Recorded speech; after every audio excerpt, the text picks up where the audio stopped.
toilets. We're out of the food court, and me and Maddie just needed to go and find a restroom, so we thought, why not go here, because it should be clean and there are probably Western toilets.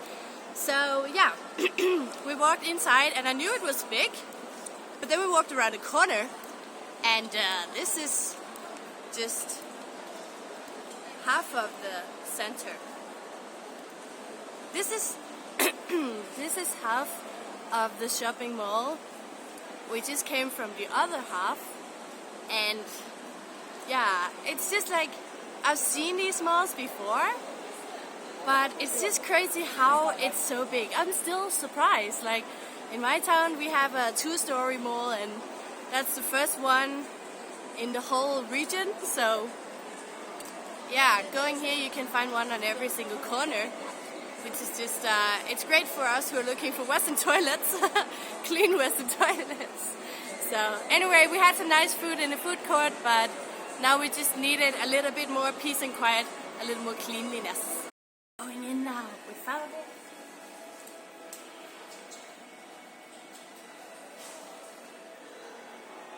Shopping mall bathrooms for the win.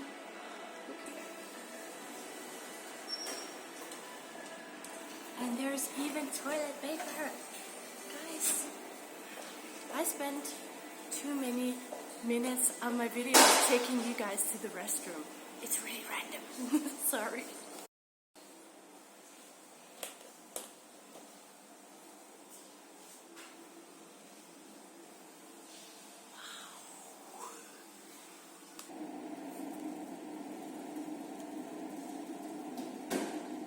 Du er med på billedet med.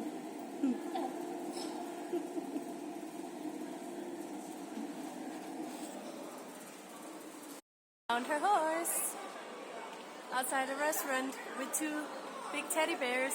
That's weird. And a wagon. It's a pizza restaurant. I have no idea why, but you know. Now we're leaving the great super mall and walk out into the extreme heat again to see if we can find the bus to our next destination, the museum. I just want to show you guys something. I'm not sure if it's the right story, but I'll check it when I'm back. And here we got it. What is this? These are for marriage in China. It's one she and one she. 2 she's together. She is like and she is means like, and so this is my personal story, I believe that she because like and she because like together is marriage. So we like each other. Surprise. But anyway, I don't know why they were standing out there, but that's the character for like. When Chinese people get married, it's red because of the lucky color, and when they get married they put it everywhere. Oh, there is a marriage store here as well. Maybe it's the marriage area, wedding area. Who knows? Anyway, oh my god, there's a donkey. Oh my, what the? Oh my god.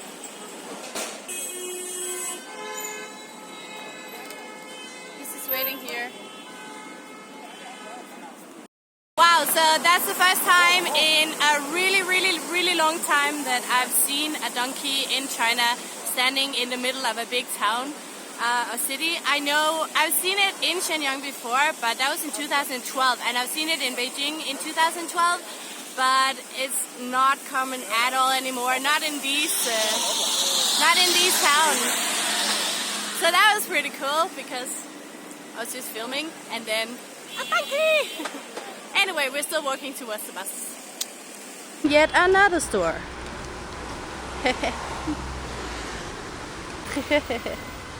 Yeah.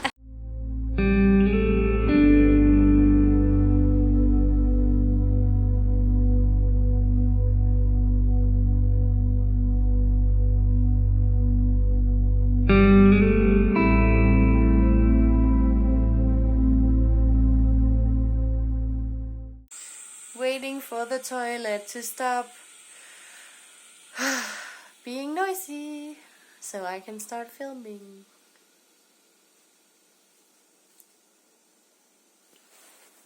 Waiting. And it's quiet again. So, hey guys, Lingling is back once again. And if you're wondering, wow, what thing is she wearing? Look at those amazing colors. I'll give you guys a little look. This is my new pajamas. This is real Chinese. Like Chinese clothes. Just smile. Cute rabbit. And there's the rabbit. And matching shorts. Wow, huh? Yeah. So, if you're wondering why I'm wearing pajamas in the middle of the afternoon, well then it's just because we just came back and the weather is crazy. It's insane outside. It's thunder and lightning, and it's raining so much. So I thought, why not just get comfy with you guys, because there are a lot of things I need to talk to you about. Actually not a lot of things, only 2 really, but you know, whatever, not important. Anyway, the first thing I wanted to say was that if you have been wondering, I'm watching this video, but Lingling keeps talking about a museum, but there is no museum in the video. Well, and then I am just gonna tell you right now that I made a fool of myself because I forgot that in China most museums are closed on Mondays. And do you know what day it is today? Yeah, it's Monday. So basically, we took the bus all the way through town to the museum entrance. And when we got off the bus, it started raining like crazy, and the door was closed. This is like a really bad B movie with a bad ending. Yeah. So sorry guys. I'll put a picture in this video so you can see the museum. And then I'm gonna tell you a little bit about the museum. I love this museum. I've been there once before and I wanted to show my sister because it's really like, it feels like it's alive. It feels like you're actually in the war when you walk in there, and I think that's pretty cool how you can, not cool to be in a war of course, but it's cool how they make it look so real. But so the thing is that northeastern China was occupied by the Japanese during the Sino-Japanese War, and this museum is called 918 because of the date, 18th of September 1931, when there was an explosion in this town, Shenyang. And it was an explosion on the Japanese railway system, and the Japanese used that as an excuse to occupy the whole area and kind of start a war, you know. The real war didn't start before 37, but in 31 it was an excuse to take over the whole area without asking, because somebody is exploding our area, dynamite, explosion, stupid Chinese. So yeah, I don't think they still know. I don't think they know still who actually did create this explosion. But yeah, you know, the Japanese say something, the Chinese say something else. I don't want to get into that. But anyway, it's just really interesting because the museum is just about the explosion and what happened afterwards and how the Japanese treated the Chinese. Obviously, it's written from the Chinese perspective, but it's an interesting place anyway. So I hope if you ever go to Shenyang, you should have a look in there because it's interesting. So that was the first thing. The second thing was that because we couldn't get in there, we jumped into a cab and then we went to a bookstore. And we were trying to find a book with written in English, which can be quite tricky in a town like this.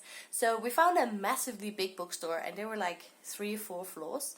But yeah, there was like 5 books to choose between. I actually think Mehdi found a book with only English, because most of the English books were translated half into Chinese, so you can read 1 page in English and 1 page in Chinese, so you can learn some more English if you're Chinese.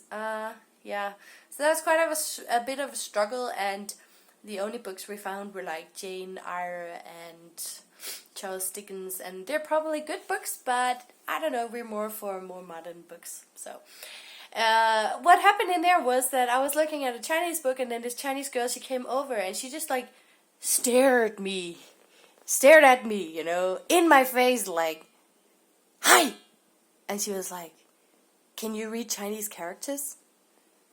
And I thought, I've been standing looking at this book for half an hour. That would be really weird if I can't read what it says in the book, because there aren't any pictures. Anyway, I was nice, so I said, yeah. And then she didn't say more, so I just walked back to Medi. And 2 seconds later, she was standing up in the back of my... it felt like she was standing on my shoulder, really. She wasn't, but she was standing very close to me. And she was like, can I ask you a question? And I was like, yeah, of course. So where are you coming from? And blah, blah, blah, and all these things. And we went through my whole China love-hate relationship story and stuff. And then she kind of just disappeared again. She's just like, bye-bye, and then she left. And I was like, okay, cool, that's what happens, you know, you share some WeChat contact information, and then that's fine. But me and Medi, we paid for the book, and then we were about to go outside, and suddenly she was just standing in my face again. And I was like, whoa, girl, this is scary. You need to say something, girl. I don't know, this is, wow. So anyway, she asked me if we wanted to go out together and have some food, and because she wanted to ask me some questions about studying abroad. And I was like, I'm sorry, I don't know very much about it, because I've never been studying abroad in Europe, and yeah, I don't know much. So I said, oh, we have some important things to do. It's usually legit enough to say that in China. You don't really have to explain. You just say, oh, I have something to do. And she was like, can we meet later? And I said, yeah, that's fine, we can meet later. So me and Medi, we walk outside. We're actually quite hungry, so we passed by a McDonald's. Sorry guys, cheating on Chinese food again, I know. We're really trying though, but yeah, anyway, so we walked into McDonald's, and literally, I'm telling you, literally 2 seconds later, she's standing there again, and it's impossible for us to get out, so we just find a table in the farthest, what is it called? Far away corner? I don't know. In the far away corner, yeah. So we're hiding. We're kind of hiding now, because I'm like, I have been talking to you and you're really nice, but you know, I just really want to just enjoy my food and go home, because I'm tired and I'm wet and this is not funny anymore, and I don't know anything about the things you're talking about. I'm sorry. I thought I'd been nice now, but at that time I was just really tired. So Medi, she walked down to get some food, and yeah, then she was there again. She just came and sat down at my table and started talking. No, like, she didn't really, she's just there. So I talk to her and we eat, and I talk, and she's asking all these questions. I'm like, I'm really sorry, I can answer your questions, some of them, but I really don't know much about it. So I just gave her some ideas on where to go, what to do, you know, abroad and stuff, but that was just really creepy. I'm like, you're stalking us, girl. So when we said goodbye again, we just left and ran to the bus, and I said to Medi, you know, if I turn around now, she's definitely gonna stand just behind me again. But yeah, luckily she didn't. Anyway, I know she's just a really nice girl who's really curious and stuff, but she just made the whole situation so awkward, because she didn't say much. She just asked one question, and then if I tried to make a joke, she's just like, okay. Yeah, so anyway, that was just, I haven't been trying Chinese people being so persistent without saying anything, just following us. That was kind of random. But anyway, we couldn't find a bus, and we jumped into a taxi. I know, 2 taxis a day, that's pretty, woo. Yeah, we're spending too much money. But anyway, it's cheap here. So we took the taxi back to the hotel, and now I've been talking for 10 minutes straight, and I shouldn't do that because that's gonna kill my uploading process. And yeah, so anyway, enjoy my pajamas just 1 second more. And Lingling should take a rest and watch some, Grey's Anatomy again. I don't know why. I'm calling her Amy. I know her name is Meredith, but Amy is much easier to say, and I watched a lot of another TV series where the girl is called Amy, so yeah. I'm gonna watch Amy Gray. That's a new name. Anyway, I hope you guys are having a great day. This day in Shenyang is a little boring because we didn't go where we wanted to, but yeah. Now you know what the museum is about, and you have enjoyed the pretty beautiful, clean, white restroom in the big shopping mall. And guys, I totally get you if you don't want to watch more of my videos, because damn, that's so boring. Anyway, have a nice day, and I'll see you tomorrow, guys. See ya and 再见.